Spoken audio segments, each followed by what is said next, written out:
Welcome to the John F. Kennedy Jr. Forum. Our program is about to begin.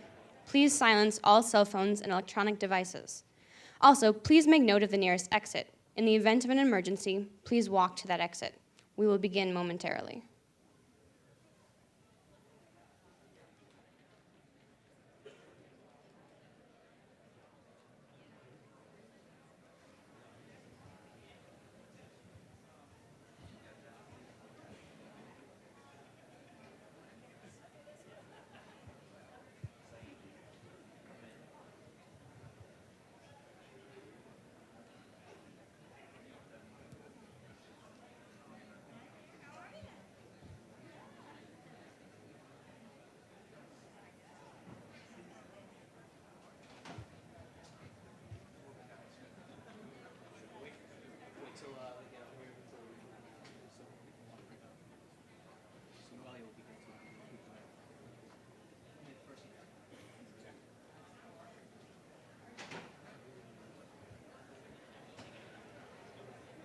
Ladies and gentlemen, please welcome Speaker of the House of Representatives, the Honorable Nancy Pelosi.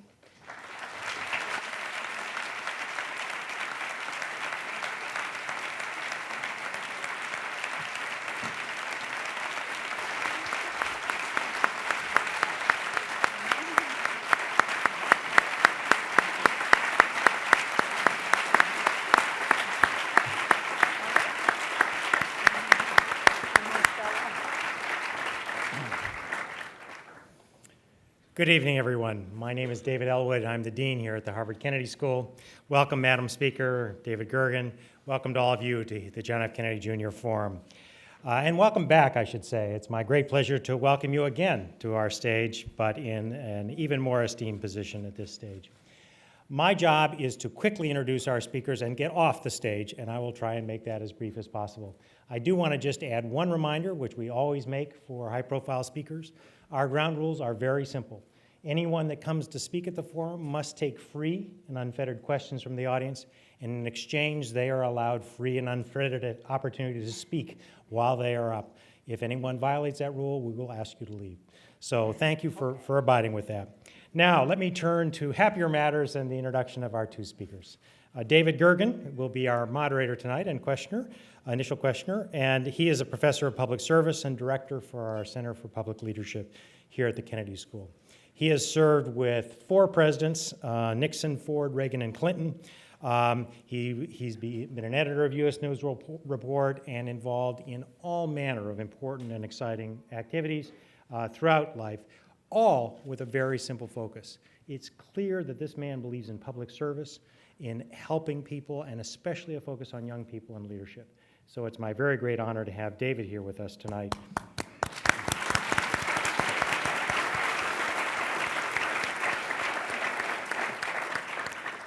Now, Speaker Nancy Pelosi made history in 2007, shattering what might be called the marble ceiling to become the first woman to serve as the Speaker of the House. She comes from a very strong family tradition at public service. Her late father, Thomas D'Alessandro Jr., served as mayor of Baltimore for 12 years, representing the city also for 5 terms in Congress. Her brother also served as mayor of Baltimore, and Speaker Pelosi grew up with a commitment of public service and a continued family tradition after moving to San Francisco after college. She raised 5 children while tirelessly working as an advocate for progressive causes and for the candidates and elected officials who supported them. The future speaker was first elected in 1987, representing the progressive San Francisco district that had previously elected such legends as Jack Shelley, Phil and Sala Burton.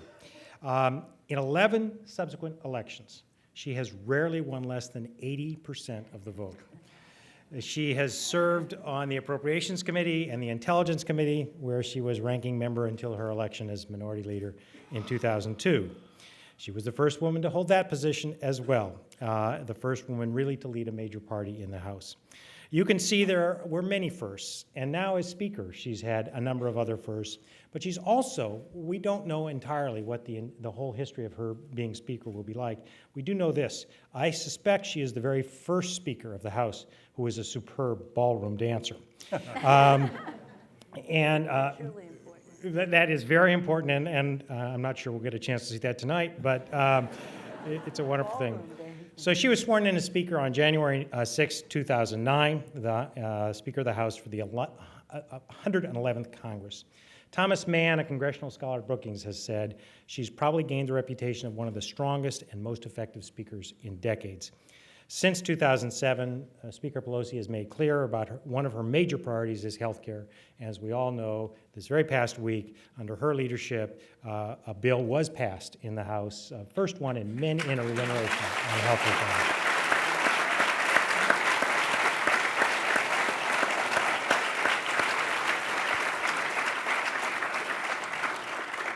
But there are many others. Cap and trade in the environmental realm. It's something that she's always cared a great deal about and been very involved in.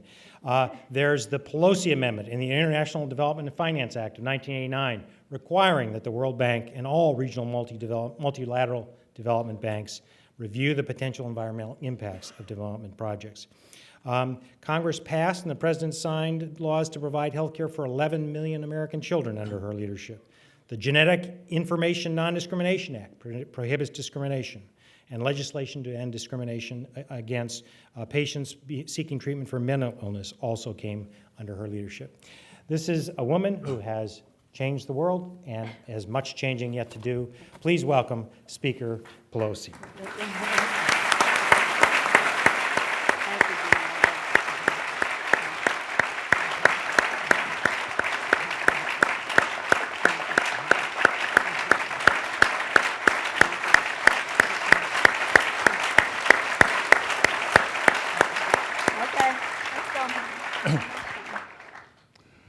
Madam Speaker, thank you for honoring us with your presence tonight. Thank you, Dean Elwood, and thank all of you for joining us here this evening.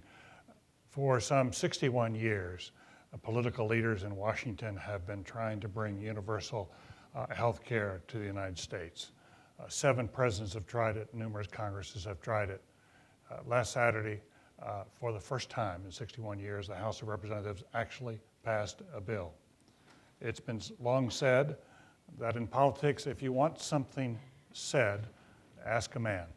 If you want something done, ask a woman.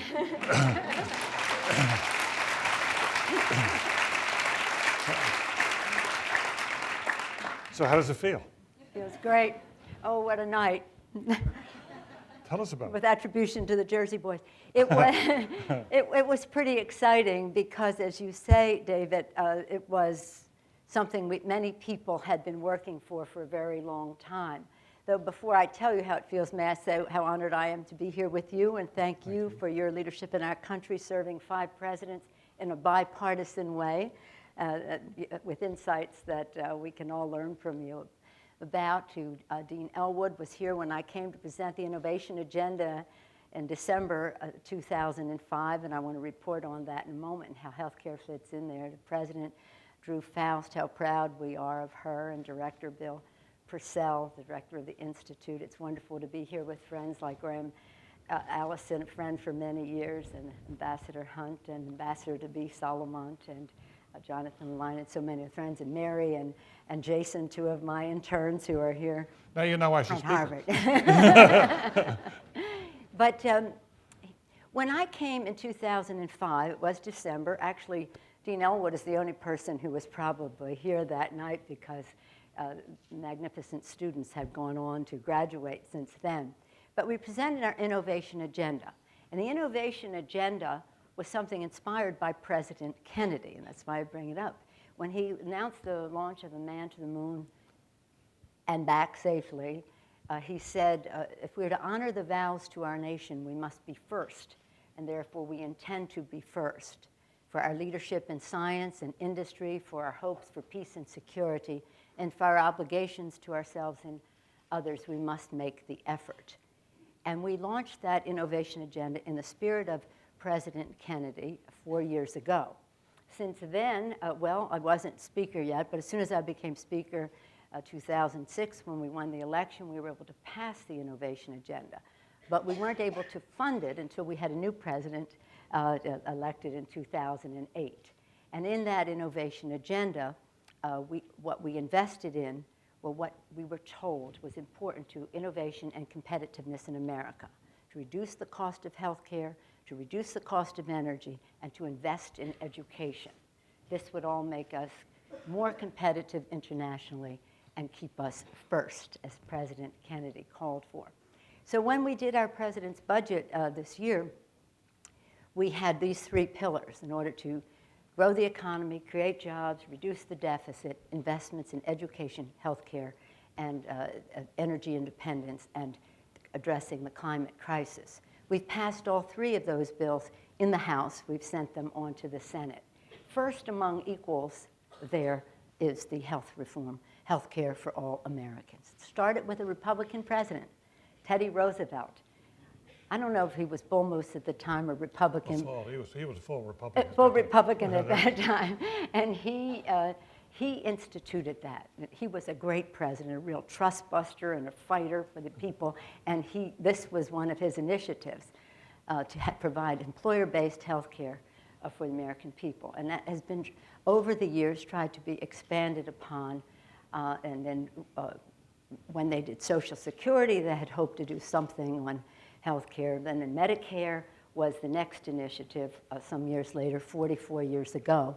And now, standing on the shoulders of giants, Ted Kennedy of Massachusetts, whose life work was promoting health care for all Americans. He called it the great unfinished business of our society. He referred to it in a letter to the president, which the president read in his address to Congress on health care, the great unfinished business of about the character of our country, in addition to the unfinished business of our society. And so in that spirit, and building on the work of so many people over the years, but also taking advantage of science and technology and how far we have come in the decade since Medicare, and even the decade and a half since the Clinton administration, we went forward with legislation with innovation and prevention and wellness, as well as expansion of coverage, and using health IT to improve quality, lower cost, expand coverage, and retain choice for people. So it feels pretty great, but it's very humbling, because this is the biggest initiative any of us in Congress will ever be a part of in our generation of service, generation before or after those of us who are there now. I tell my members, you were born for this moment. This is our responsibility.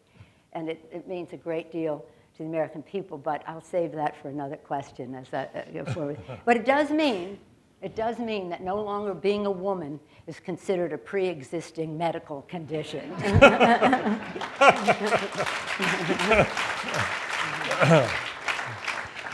Now that you've launched us into the conversation about health care, I must follow up. Of course, there's much work ahead. Yes. And the Senate is the next big hurdle to cross. From your perspective, what would you urge them to do about the Stupak amendment regarding abortion? Well, I always, those of you who are skiers here, when you say hurdle, I used to say to my children when they were little, moguls are our friends. Just plant that pole and go down that hill faster. It is, far be it from me to give advice to the United States Senate. I have enough going on in my own house. But I have confidence that they will proceed in a way that will enable us to pass legislation that is very important. But if you want me to address that issue, well, what I would like to know, though, if it were to come back or come out of conference without the Stupak amendment in it, can you get it? Can you get an affirmative vote in the House without Stupak? Well, let's put it this way. We all of us are on every side of this issue. Hi, Richard. And Nancy, my friends, the Friedmans. Here's the thing. We have, when we speak to those who are pro-choice, pro-life, we all consider ourselves pro-life, but on different sides of that issue, we all share three goals. One is to have health care for all Americans. Secondly is to do so without any federal funding of abortion, which is the law now, but without changing that.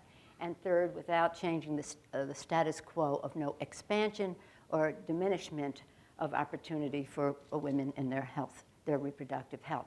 So this is about the status quo in terms of federal funding and about no expansion of access to all reproductive options. And again, a shared value that we must have, a strong health care reform for our country. So I'm optimistic that we can find a place where those principles will be honored. I'm very optimistic, and if we're all of goodwill as we go to the table to do that, I believe that we will be successful. But the Senate has great, we love our bill. They will produce a bill that will be great, and then we'll go to the table and iron out these difficulties. And what is at stake for everyone is the fact that yes, we will have quality health care, or this will be an obstacle. This is not a bill about abortion. This is legislation about health care, and we have to keep it centered there.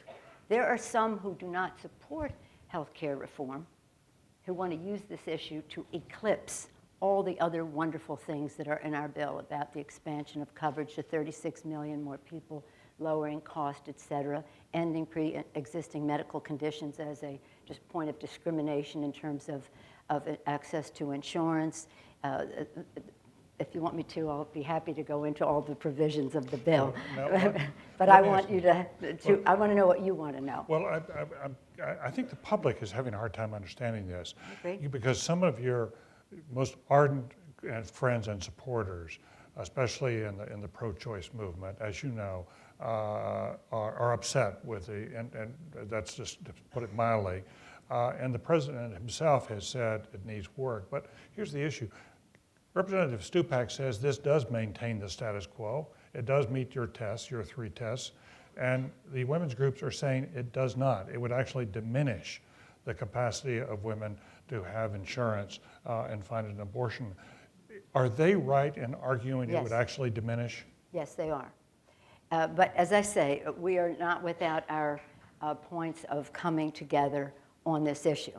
But what I want you to be aware of is having this whole discussion to be about abortion. Right. It's got to be about reforming the health insurance industry so that people have an opportunity to have access to quality health insurance with reforms that increase competition, that say no longer if you become sick, your policy is rescinded, or if you become sick, no longer can you renew your policy. It's about having a limit on the payments that you make in, but no limit on the benefits that you receive or that you receive in a year or in a lifetime. Do you know that 60% of the bankruptcies in our country are caused because of medical bills? And 80% of those people have health insurance, but they don't have enough, and it doesn't cover what it needs to cover for them. So this legislation is absolutely necessary for the economic and health security of America's individuals and families, for the competitiveness of our business, for the dynamism of our economy. Think of if people can have health insurance, they're free to be entrepreneurial, to take risks, to start a business, to be self-employed, to change jobs without worrying that they're going to lose their health insurance. And on top of all of that, it's absolutely essential for us to reduce the deficit. The upward spiral of medical costs in our country contribute to the upward spiral of the cost of Medicare and Medicaid. That cannot be sustained. It cannot be sustained in the federal budget.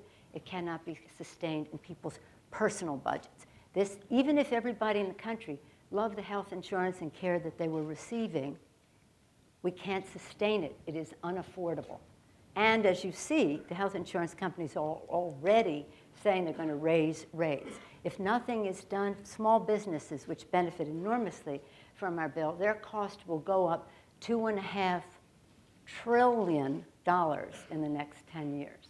How can they sustain that and provide health benefits for their employees? Their health costs will go up that much. So this legislation is absolutely necessary for our economic security as well as our health security.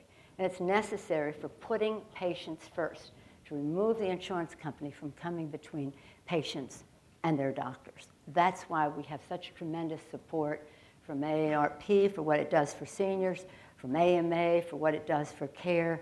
The list goes on and on, pages and pages and pages of health professional organizations as well as organizations dedicated to both American Cancer Society, Cancer Action Network, the Heart Association, the Diabetes Association, the list goes on. Especially important to people with disabilities. People with disabilities benefit enormously from this legislation. So if you're a senior, if you're a young person, you have the ability to stay on your parents' policy until your 27th birthday. So when you graduate, you don't have to worry about having health insurance. If you're a small business, you benefit. And if you were a woman, do you know that women with the same coverage pay more than men? And can you imagine a small business owner hiring people, knowing that if they hire a woman, their insurance is going to be higher because they hired a woman rather than a man? I mean, this is outrageous. If you have children, you have a pre-existing condition. If you don't have children, you can't have children, you have a pre-existing condition. If you're a victim of domestic abuse, it's a pre-existing medical condition. Can you imagine that?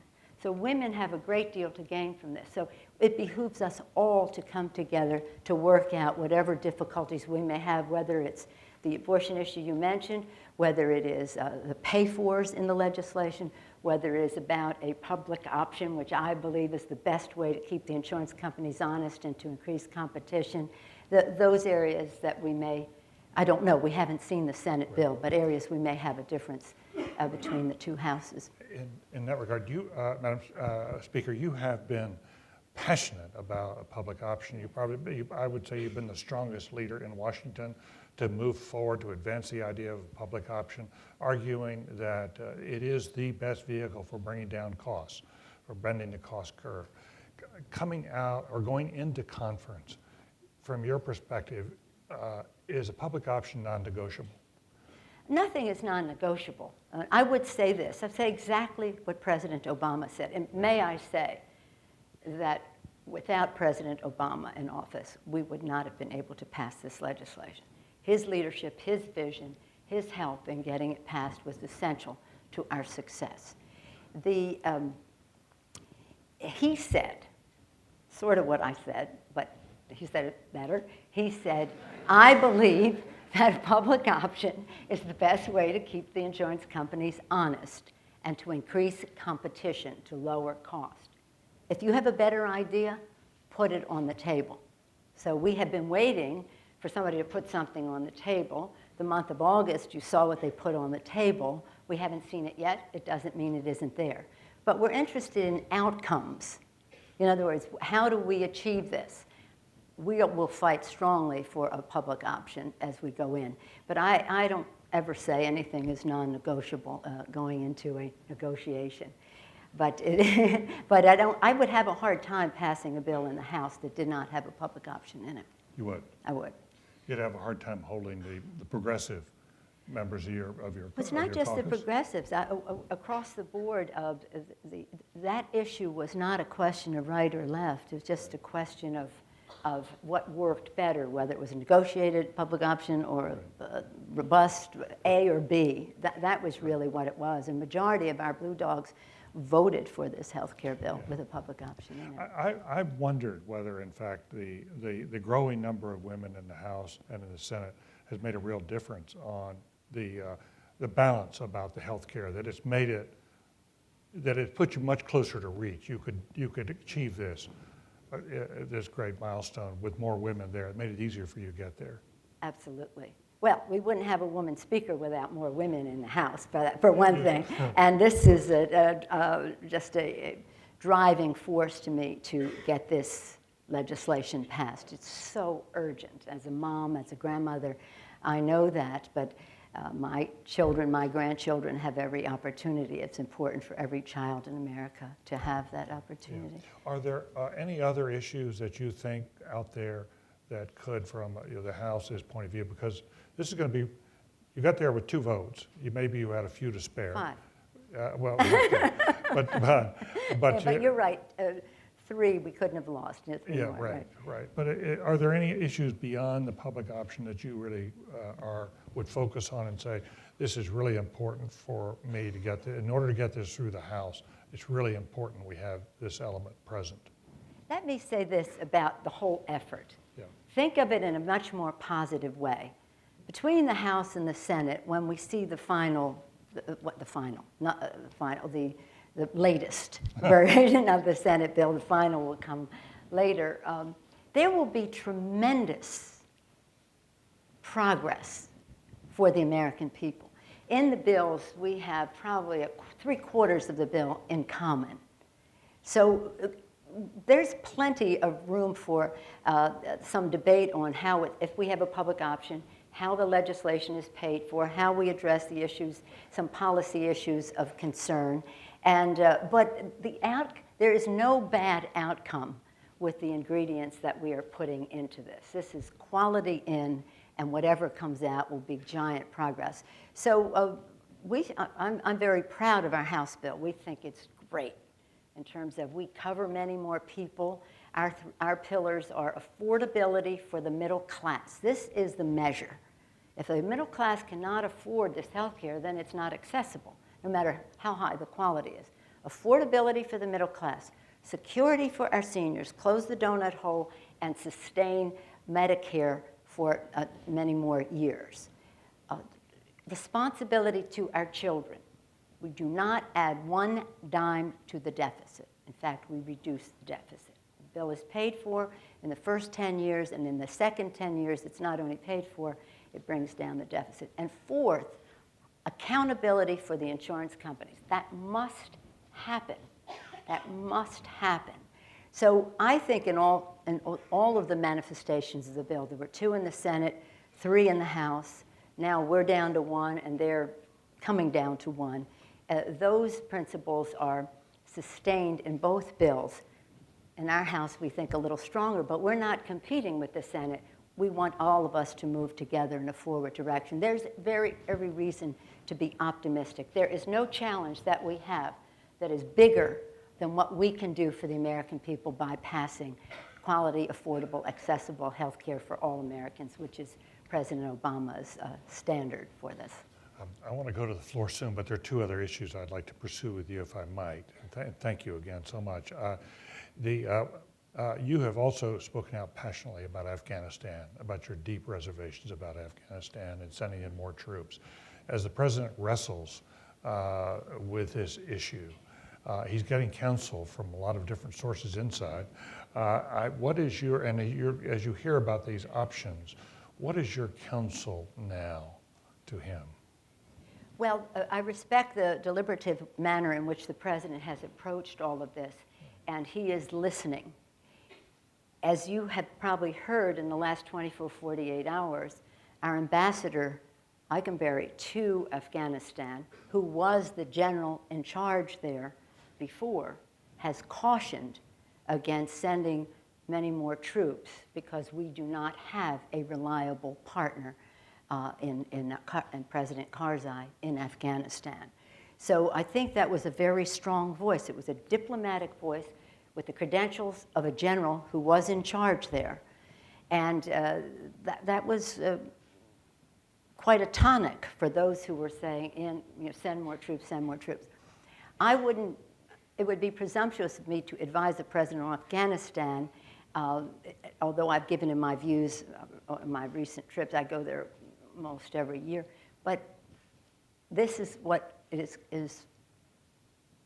clear. It would be very hard to get many Democratic votes to support a big increase of troops into Afghanistan. Of all the things that I've done this year as Speaker with a Democratic president, the recovery package, a heavy lift. The budget, a heavy lift. Energy, a heavy lift. It's all a heavy lift. Healthcare, that was easy. But, so what did you do this weekend? How was your weekend? The hardest of them all was passing the supplemental for funding for Afghanistan and Iraq. Wow. The hardest sell I had with the members. So I just wanted the president to be aware that when people see what we're going to be doing next, for 8 years, and let's just put this in perspective, from September 2001, until the president became president, there was no plan in Afghanistan. We went in, we routed the Taliban, but we did not defeat them. They headed to the hills, and then they came back. And so there hasn't been, this is a long time. Our plan in Afghanistan was to go to Iraq, which I consider a big mistake. But let's stay back in Afghanistan. So the president comes in, and in the spring, he was a brand new president, just a matter of weeks, really, or a couple of months. And so I said to my colleagues, we have to give the president a chance to develop his own plan. So this funding that we did was really a continuation of the funding from the President Bush's policy coming into, for this year. And that was even a hard sell. I think we may have gotten two Republican votes. The Republicans did not vote for it. So, because it had funding for the IMF, so they weren't going to vote for it, although they have supported it, but they were not cooperating. So it was a very difficult vote, which we did win, but with the idea that the next vote would be about a plan for how we can protect the American people. It's about the security of the American people, how we can provide for that security, but to do so in a way that has a beginning, a middle, and an end to how we bring our troops home.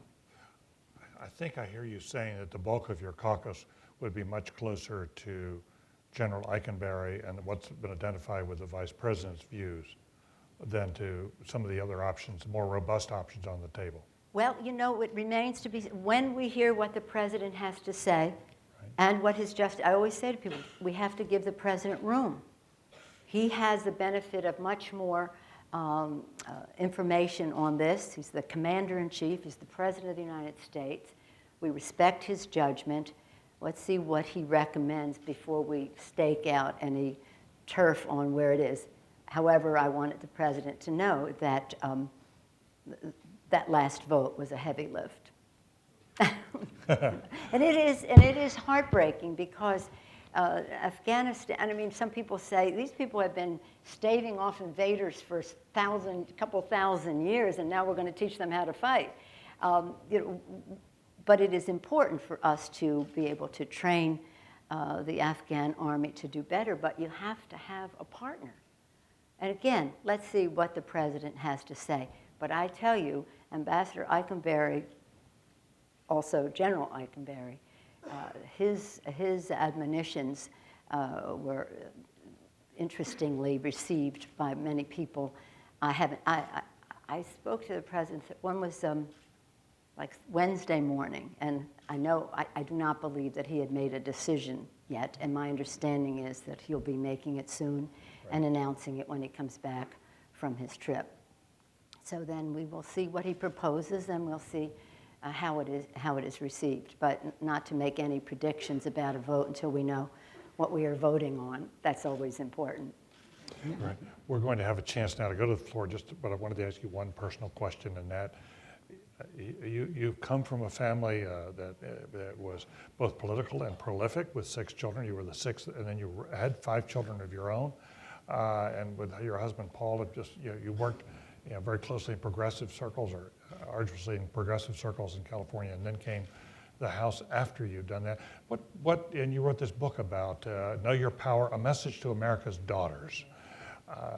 Tell us what your message is to the next generation now about leadership in this age of reform. Well, I appreciate you asking that question. When I was here in 2005, I hadn't even thought about writing any book, but I did tell the young people that night to know their power, about the individual contribution that each of you can make and how necessary that contribution is. The constant reinvigoration of our society, of our government, and the rest by people taking responsibility for the future.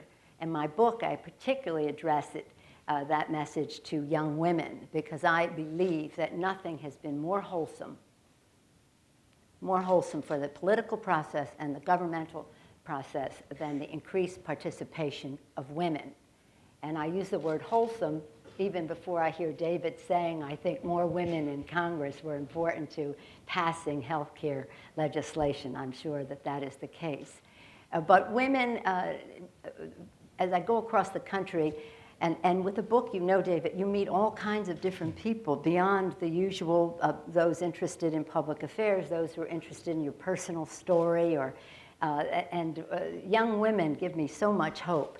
And their fathers do. The fathers and the confidence they have in their daughters. That's new. The moms always did. The moms always did.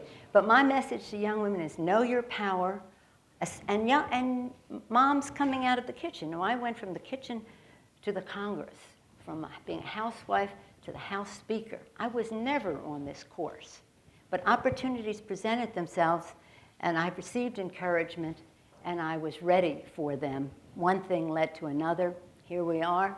And I remember as a student hearing President Kennedy make his inaugural address. Well, I heard him at his acceptance speech in Los Angeles, of course, going with my parents. And then as a student hearing his inaugural address, and what an inspiration he was to all of us. But I never thought, I'll do something about that except support other people or care about the causes. But we all have to just look into ourselves and say that, have confidence that we can do that too, especially young women, again, or moms having raised their kids or gotten their children off to school to understand. Women, they have intuition. We use our time well.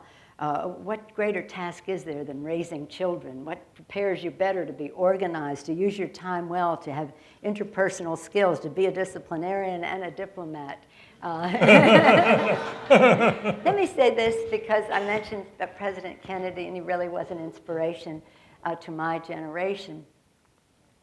When President Obama addressed the Congress about the health care bill, and I mentioned earlier that the great unfinished business of our society, he quoted Senator Kennedy in that regard, and about the character of our country.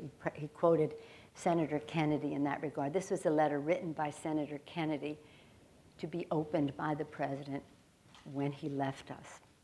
And the president quoted from that letter. But in the letter, and the president didn't say this, modesty probably prevented him from doing it, Senator Kennedy also said, I entered public life with a young president who inspired a generation and the world. As I leave, I have great hope because we have another new young president who inspires another generation and on behalf of America inspires the world. And he talked about the confidence he had that the president would pass health care reform because he understood it wasn't just about the provisions, but it was about social justice in our country and about our future prosperity.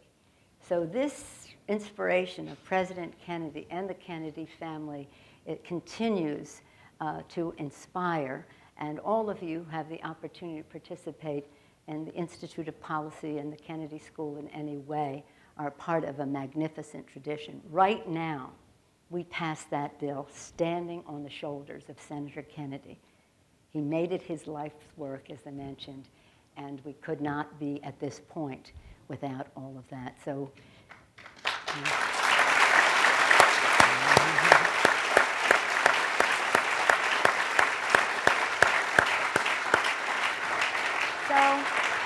if you want to know how to go from the kitchen to the Congress, from the housewife to the House Speaker, read my book, Know Your Power. Thank you for telling us about that letter. You brought it up. Well, okay. I'm so pleased.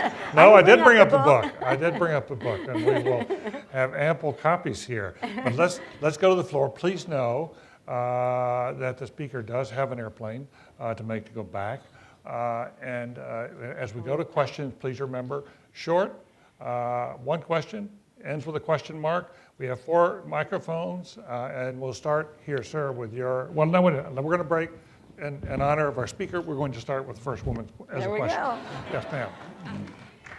Hi, Speaker Pelosi. My name is Katie Zavatsky. I'm a first-year student at the college. Hi, Katie. You spoke a little earlier about the Stupak Amendment, but so often it's just talked about in vague terms as something that simply prohibits federal funding for abortions. Can you explain what exactly the Stubach Amendment does? It goes beyond that, Katie, and that's why we have concerns about it. Just so you know, to put that in perspective, and my answers will be longer than David wants them to be, but we were in a situation where the Republicans would have brought this up anyway, as this is insider motion to recommit. So it would have been part of the bill in a very destructive way.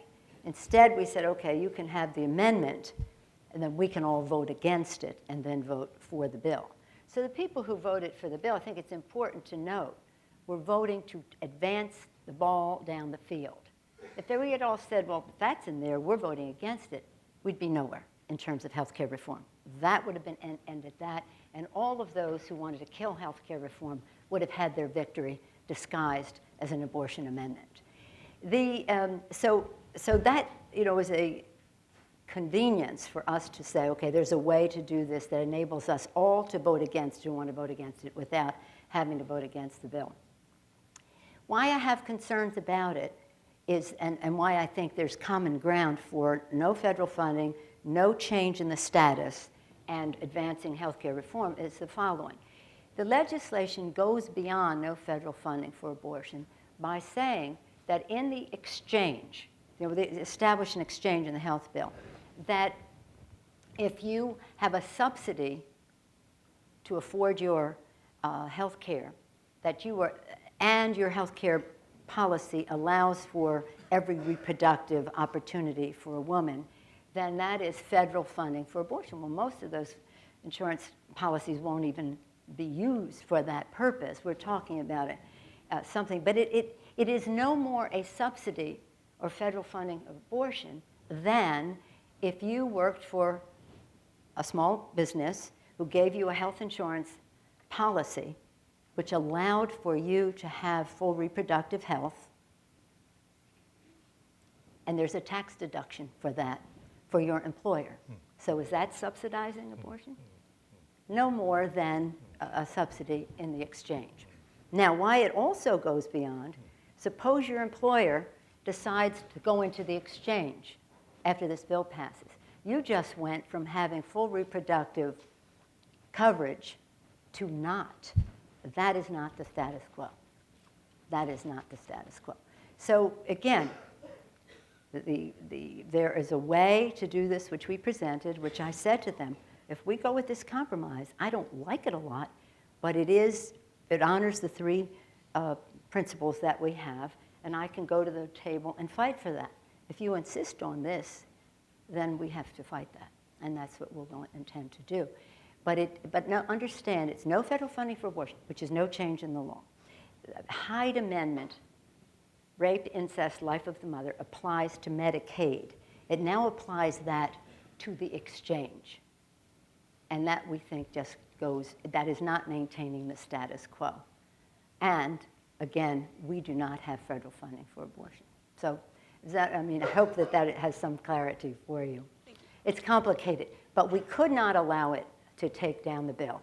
We have to defer that conversation for when we go to the table. There's another fight ahead. You know what? I have confidence that we will get through it all. Yes, sir. Speaker Pelosi, thanks so much for being here. My pleasure. My name's Caleb Wetherell, and I'm a Hi, senior Caleb. at the college. My question is about the healthcare reform legislation, which recently passed the House. Have you read the bill in its entirety, all 1,990 pages? I have. Do you think that most Democratic members who supported it had time to read the final Well, version? here's what we did, just so you know. We had 3 manifestations of the bill coming out of different committees. And then we blended them into one bill, H.R. 3200. And we had full reading of the bill for members, where we had tremendous participation of the members. Almost all the members were there as the bill was read to them, and then they could ask questions at some intervals. Then when we made great improvements on the bill, and by the way, best improvements came from our freshman members and our sophomores members about how to do a better job for small businesses, how to have more wellness and prevention and the rest, and many improvements to H.R. 3200. Now we have a new bill that we rolled out, and once again we came together to read the bill. I don't think there's been as thorough a review of the legislation, especially since they had read 3200. Now we're reading a new bill building on that, so it was like almost as if they had read it twice with the additional considerations. And we had it on the internet a full week. We more like 10 days before we voted on the bill, so that everyone could see the final legislation.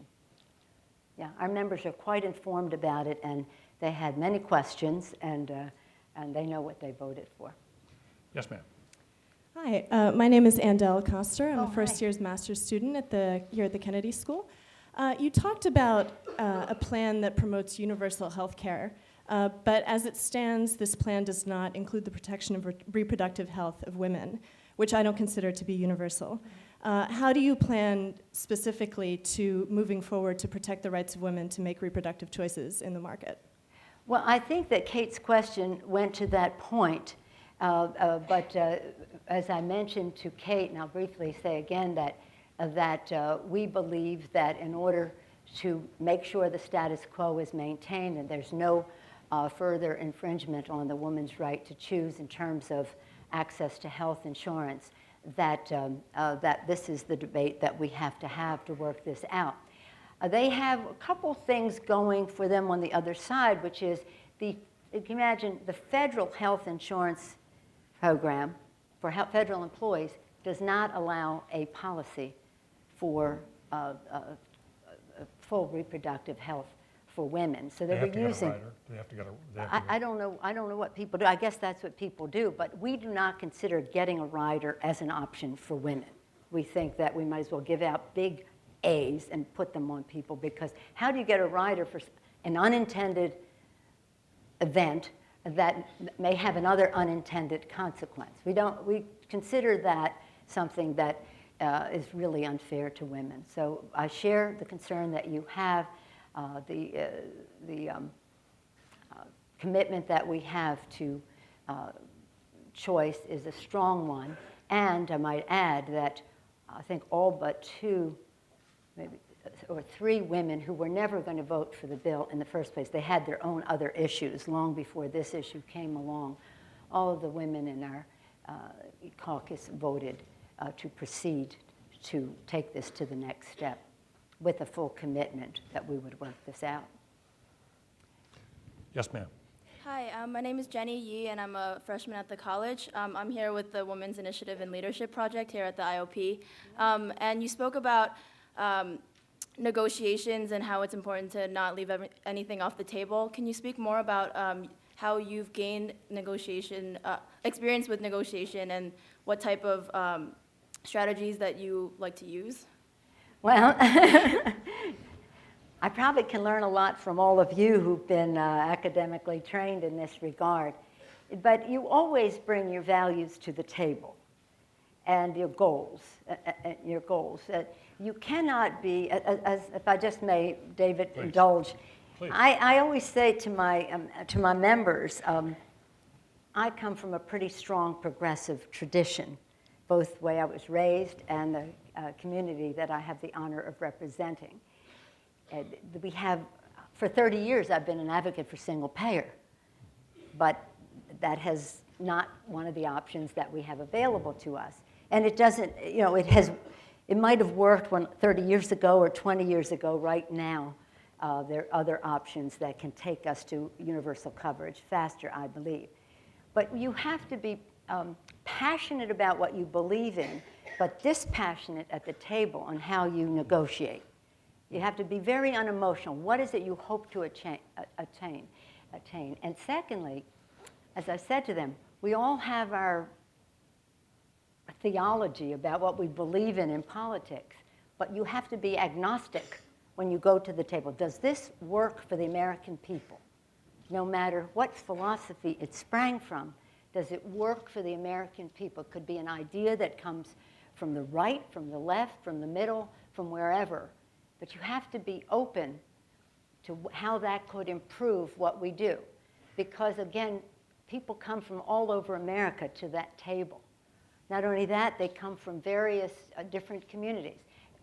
One example is in this bill, we're very proud of the innovation that we have, and many of our members are from very centers of excellence for innovation. We're proud of prevention, many moms and others who think that's very important, but also ending disparities and ethnic disparities in healthcare.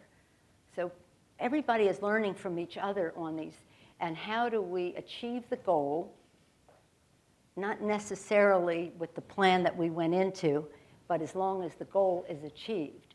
And so it's not about an ideological debate, and I want it to be this way because this is what I always thought would be the right way to go, but a negotiation that builds consensus, that has legitimacy because people agree to it, and you don't win on every issue at the table. So you have to establish your priorities. And while I said to David nothing is non-negotiable, certainly our values aren't negotiable. And what we go in there for universality and quality and fairness, as Senator Kennedy said to the president, this is about social justice in our country. However we can achieve that, we should be open to it. And then I wouldn't show my hand too much in advance. We noticed. I think you just added the chapter to the textbook here about negotiations. Yes, sir. Hi, Speaker Pelosi. My name is Ryan Hanley, and I'm a sophomore at the college, and I'm also one of the co-chairs of Join the Impact MA, which is a locally based LGBT advocacy group. And I want to thank you for your work getting the Matthew Shepard bill turned into a law, Such a and wonderful also. bill. I love it.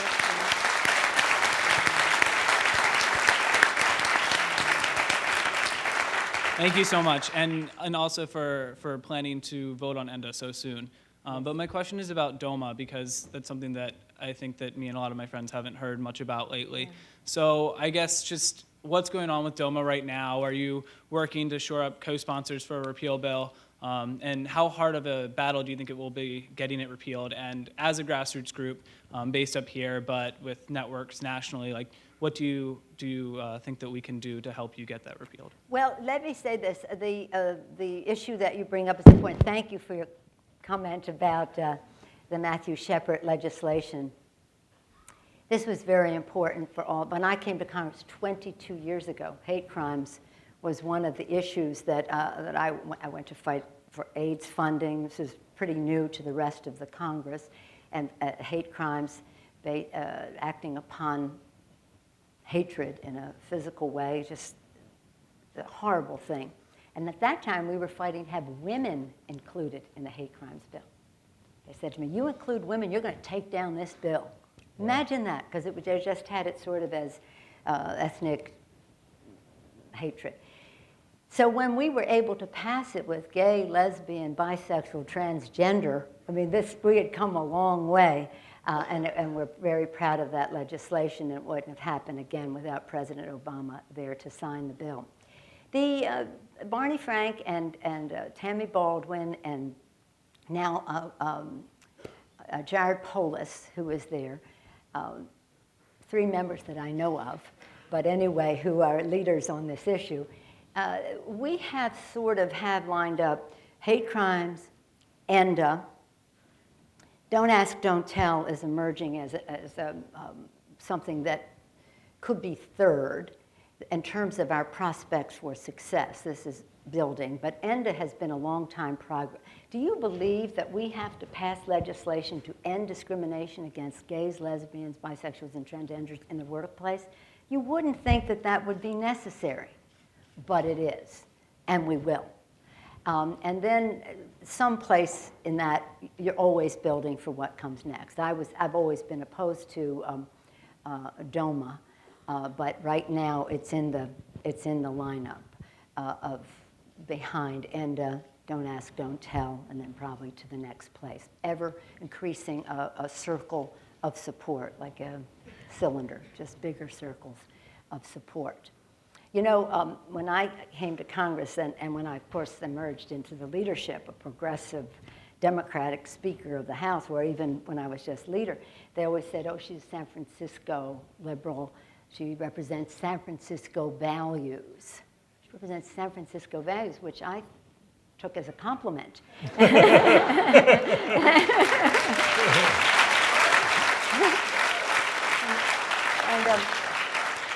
And I said the day I was sworn in that I was proud to be in Congress to represent San Francisco and our San Francisco values.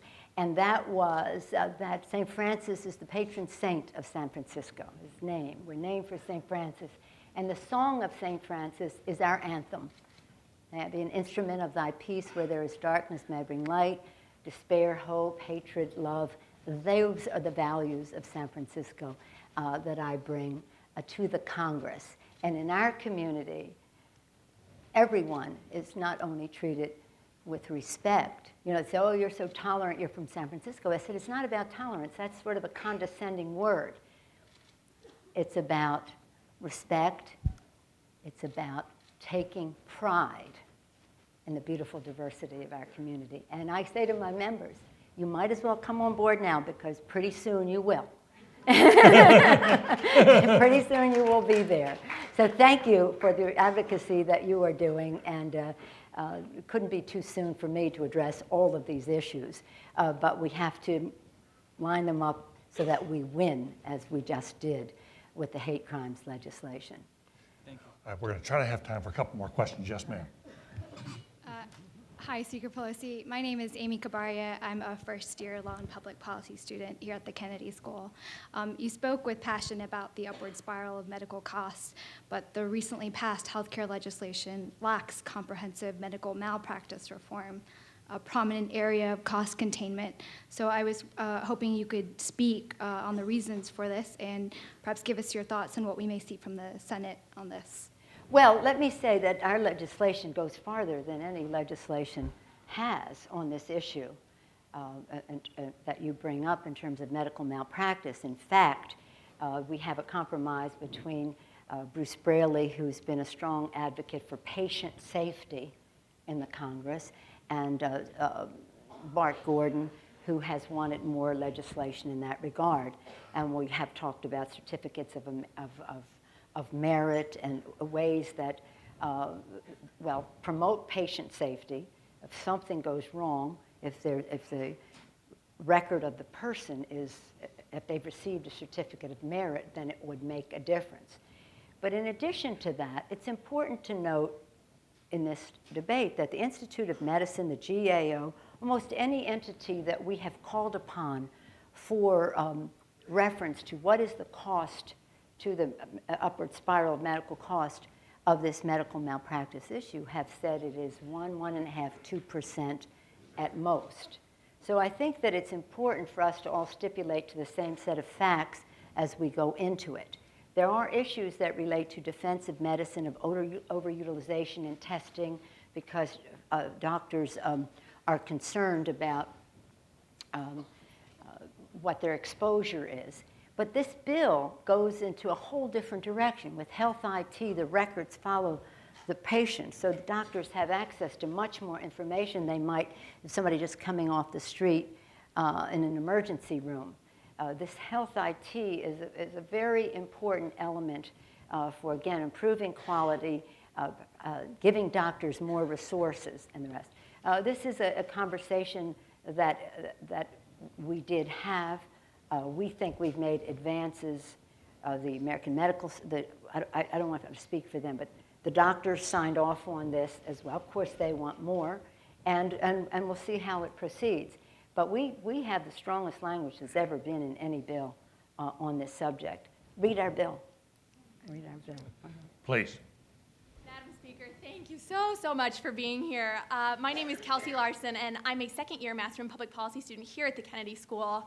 And for the record, when you say, what did you do last Saturday night, I was alone in my sweatpants watching C-SPAN, so thanks for setting the bar kind of high for the rest of us. My question kind of comes on behalf of the Women in Public Policy program here at the Kennedy School. Last year I was part of a program they have called From Harvard Square to the Oval Office, which teaches us, it's an amazing program, you should all join it, which teaches us a gender-neutral set of skills that we can use to be better elected representatives, but also a special set of lady skills we can use to our advantage, to really separate ourselves from the pack. So when we look at healthcare negotiations and individual meetings you must be having in your office and reconciling constituency preferences versus members' preferences, do you have a specific skill you use as a woman that's specifically attributed to you being a woman that we can kind of maybe help cultivate ourselves if we see it in you? I appreciate that. Let me acknowledge Swanee Hunt and the important work that she has done on this issue. Thank you, Swanee. She started the Women in Public Policy I know program. that, and I acknowledged with Dean Elwood that I had been here to speak to this forum, but on a number of occasions I came at Swanee's invitation just to speak to, not just, but to listen to some of the students and to have an exchange. You know, people say to me, do you know how different this meeting would have been if a man were conducting it? For one thing, as the person presiding over the meeting, I listen. And I listen. And I really do. And I let them, not let them, I invite, I welcome everybody having their say. Because in a room on these issues, you can have great disagreement. For example, one issue was what we call regional disparities, and it relates to the previous question, where you were having overutilization in parts of the country, and they were getting tremendous Medicare reimbursements for lower performance. Now, I, representing San Francisco, we have high performance and low reimbursement. So anyway, it was a shouting match about people who did not want their high reimbursements to go down and others who said, you're overutilizing, and that's adding to the cost of Medicare and to the taxpayer. So in any event, that is one example where people came into the room out of their corners. You know, they came out of their corners to the table. And so I do think that it is typical of women to be consensus builders, to listen. What are the facts? Let's stipulate to a set of facts. What are our options? How do we find common ground? And responding to the previous question about negotiation, with a level of respect for everyone's point of view. How can we be helpful in bringing everyone to a consensus on this issue?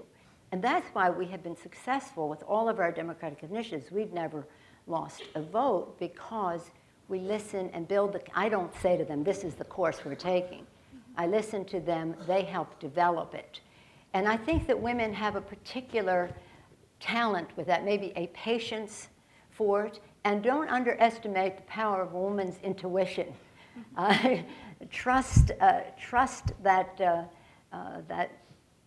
instinct, because it's an honest one. It's very important, and it's about fairness. It's about fairness. It's about seeking truth to find an answer that, whether everyone agrees with it or not, they understand why we went to that place. They went to that place. So. Could we close by asking you to sketch out for us the agenda you see ahead and the future you see ahead for the country? Well, that should only take a few minutes, huh? Well, first of all, I hope you all realize how fortunate you are to be part of this Kennedy Institute of Politics and the Kennedy School and your Harvard education, and all of you from wherever you come, to be part of this generation, which is so technologically advanced, where you have a value system that weds technology with humanity to make the right decisions about how we go forward, that it's values-based, that it's very informed. Our commitment to science, to technology, and the rest gives us so many more possibilities for the public good. I mentioned that our president stood on the steps of the Capitol on Inauguration Day. He said, we will harness the soil, the wind, and the sun to fuel our cars and run our factories. We'll have education for the 21st century. We'll build the infrastructure of America in a green way to preserve our planet. He talked about health care for all Americans as a right, not a privilege. 1 week and 1 day after that, we passed the recovery package, which contained many of those elements, including a big commitment to science and technology. I started my remarks by saying we couldn't fund it until we had this president. And so whether it's $10 billion for health information technology, $17 billion for National Institutes of Health, National Science Foundation, National Institutes for Standards, and just a big increase in science. So science and technology, and by the way, the technology helps us find cures, the improved instrumentation. So we see all of this coming together about our competitiveness. So again, the president's speech was the signal. And then the budget, 100 days from the speech, the House and the Senate, David, on the same day, imagine that, passed the president's budget. This is unheard of, that we would pass it on the same. It was a statement of our national values, and it is a blueprint for how we go forward with investments in education, healthcare, and energy independence and climate change to create jobs, lower the deficit, and that, and turn our economy around. So we passed our higher education bill, which really begins with the earliest childhood education, goes to lifetime learning, but focused on higher education, saves the government money. We passed that. We passed the climate change bill, which is revolutionary. That's my flagship issue as Speaker, is that, healthcare is the first among equals, as I said, but my issue, which not everyone shared the enthusiasm for, everybody shares the enthusiasm for healthcare, was the climate change and energy. So as we, thank you. So as we go forward, we will build upon all of these. I'm going to use a 4-letter word now, and it inspires everything that we do. Jobs, jobs, jobs, jobs, and jobs. How does everything we do, whether it's investments in healthcare and education and energy and climate change and regulatory reform, how does it create jobs? And that is what we, the economic security of the American people is, our first responsibility is to protect them. Their safety is our first responsibility. We take an oath of office to do that. Their economic security is fast on the heels of that. So our initiatives now will be how to use these investments, their longer-term investments in job creation, but also in the short term to have initiatives which do not take us deeper into debt, but which create jobs. So that's our short term. Regulatory reform, essential. There's such anger in the country about what happened on Wall Street and how Main Street is suffering from it, and how all of the bailout has never really filtered down to it. Now, it was necessary to save the system, but it hasn't been used, had not been used. Now that is changing to increase, to provide credit for many more people. So as we go down the road, it's about job creation, it's about deficit reduction, it's about, again, in the short term, to pass this legislation. But after we do, say we pass climate change, education bill, regulatory reform, and health care, we don't lock up the Capitol and throw the key away. We move on to how we can do all of those things better, how we learn from the ramifications of the legislation that we passed, how we address our international security and Afghanistan as one place. But we have 4 pillars of our foreign policy, the pillars of our national security, how we promote our democratic values, how we protect the American people, how we stop the proliferation of weapons of mass destruction as we fight the war on terrorism, and how we promote our own economy. Did I say that? How we promote our own economy, and that is important to us. So we're operating on that front. But again, it all comes back to the blueprint in the budget. How do we remain number one? How do we honor what President Kennedy said? If we are to honor the vows, if we fulfill the vows of our nation, we must be first, and therefore we intend to be first. So whatever we do is about being first. And it doesn't matter about the statistics, they're important. But the president has said it so well, as he does everything. He said, we will measure our success by the progress that is being made in working families in our country. And so that is our commitment. That is our agenda as we go forward. And that is why I'm so happy to be here this evening to hear the questions of the next generation, well, actually almost 2 generations away, and you give me so much hope. And I'm so pleased to see so many of you here tonight and see so many women taking responsibility for the future. David, thank you for, is this it? Is that it? This is it, my dear. This is it. Know your power.